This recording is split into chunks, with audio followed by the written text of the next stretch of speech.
বিশ্বনবীর শেখানো পদ্ধতিগুলো আমরা মানি না, এই জন্যই তো অসুস্থ।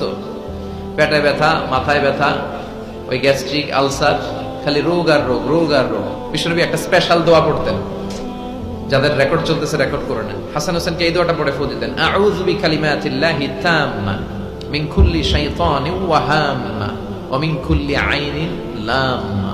আই রিপিট, আমি আবার বলছি, তিনি পড়তেন আউযু বিকালিমাতিল্লাহি তাম্মা মিন কুল্লি শাইতানিন ওয়া হাম্মা ওয়া মিন কুল্লি আইনিন লাম্মা। এগুলো